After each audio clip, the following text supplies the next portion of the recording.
Have you ever looked at someone else's charisma, their talent, or their gift and thought, man, I wish I had that? Meanwhile, when someone compliments you on yours, you brush it off. Oh, it's only this. It's just something small I do. It's nothing special. Several people can do it. What if I told you that the very thing that you think is nothing special, the very thing that you think is just something small that you do, the very thing that you think is only this is the very thing that you were meant to walk into? Is it possible that what you've been minimizing, you were intended to multiply? There's this classic story about a man named Ali who owned a farm. On this farm, Ali lived comfortably, had everything that he needed. But one day, someone started talking to him about diamonds, specifically how much they were worth and how rich he could be if he found some. And suddenly, what Ali had didn't feel like enough. So he sold everything. He left his home and he went searching for diamonds across the world. He never found them. Not only did he come up empty, but he died broke and heartbroken. Meanwhile, the person who purchased his farm discovered a diamond mine right on the property. Ain't that some mess? Ali was sitting on the acre of diamonds all along. He just didn't see it. And sometimes, neither do you. You scroll past your own brilliance. You ignore the whispers of your own gift because to you it doesn't look shiny enough. So you spend your days chasing after someone else's spotlight while ignoring the light inside of you. But what if your only is your diamond mine? What if you're already standing on the very thing that could set you, your family, and everyone you come into contact with free at last? See, the danger of the only is that it feels humble. It sounds humble. Well, it's only this. Yes, I can sing a little bit, but there are a lot of people that can sing. Yes, I like art, but it's only of nature. There are people that do a lot more than that. And it feels humble, but it's actually limiting. It sounds like modesty, yes, but it's actually resistance dressed up in sneaky language. You don't need to chase someone else's extra. You need to own your only. And today is not about finding something new.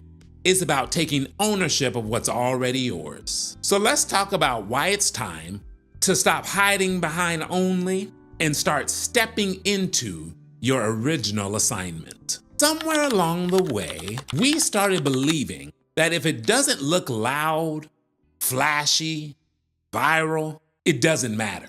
And you know how it sounds. It's only a small business. I'm only good at listening. I only impact a few amount of people. We disqualify what we carry because it doesn't look like what someone else is carrying. But here's the truth. Your only is your assignment. It's not supposed to look like others. A candle doesn't light up a stadium, but it can keep you from stumbling in the dark. And here's the thing. We live in a world that is obsessed with reach. Sometimes the people with the most reach have the least amount of depth. Meanwhile, your only might not reach the masses, but it can change the course of someone's life. Stop comparing your candle to someone else's spotlight, because the truth is they both have a purpose. Take some time and think, what are 3 things that I've labeled as only in my life? Write them in your journal and then begin to reframe them as assets. An example of this is I'm only good at listening can be reframed as I'm gifted at creating emotional safety. We think big things change the world. It's the consistent, quiet, unseen only that shapes people forever. Think about it. Maybe you had a teacher who said, I believe in you when your parents didn't. Maybe you had a friend that showed up at just the right time when you were about to do something that you would regret. Maybe you came across a creator who shared their voice, even when they were clearly nervous, and it encouraged you to use your voice as well. While those moments may not be big, each of those moments are personal. And personal is powerful.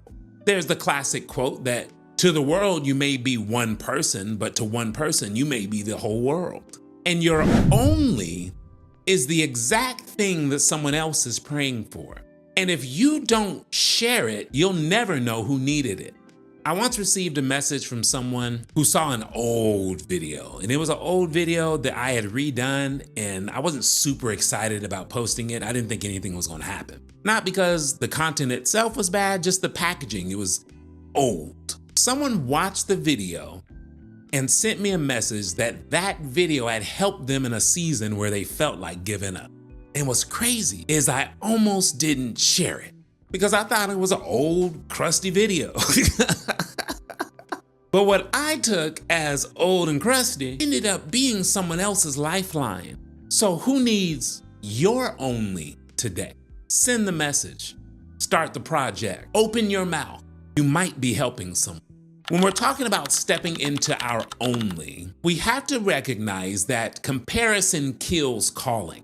And often the reason that we shrink our only is because we're measuring it against someone else's highlight reel. But in reality, you were never called to be a copy, you were called to be a contribution.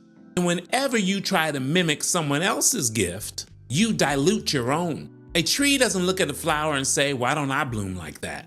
It just grows because it knows its fruit is still valuable even if it's different. And you weren't created to be loud if your power is in stillness. You weren't created to entertain if your strength is in wisdom.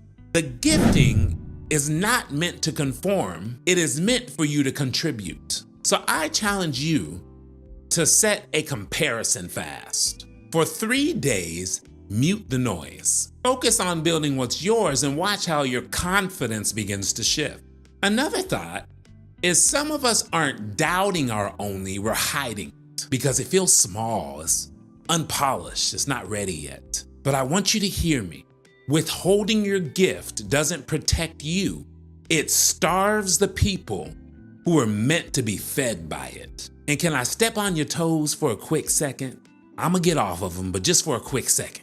Playing small isn't humble, it's unfaithful. You were entrusted with a portion, and that assignment is not perfection, it's faithfulness. And I'm not teaching at you, I'm teaching at us. Because I once held back from launching something because I thought it wasn't ready. Then in turn for someone to tell me later on that one part of the project shifted their entire perspective. Whenever things like this happen, I have to stop and think, imagine if I had waited. And you've been waiting for the perfect time, for a better platform, for a sign in the sky. Well, this is your sign. What are you withholding because it doesn't feel big enough? Write it in your journal and begin taking the steps to release that. And I want you to remember that you don't have to be loud to be effective. You don't have to be everywhere to be impactful. You just have to be you, all the way, completely and fully you. You have been uniquely wired, intentionally gifted, and strategically placed. There is no accident in your makeup, no mistake in your passion, no coincidence in your voice. Think of someone you admire, not because they had the biggest following, but because they were the most authentic. Now imagine what would have been lost if they never showed up. Your only is not an afterthought. It's the gateway into your purpose. So stop editing yourself to fit and start expressing yourself to lead. You don't need to wait for permission. You don't need to wait for the platform to be perfect. You don't need to wait until it feels big enough to start. Start now with your only, because your only is your open door. And it's not just what you'll do, it's exactly what someone else needs. Drop a comment below. I'm done hiding my own. And let's stop overlooking our giftings and our assignments and begin to walk in it with boldness, with clarity and confidence. Always remember that growth is a journey, it's not a destination. I'm in it with you, and I'll see you on the next one.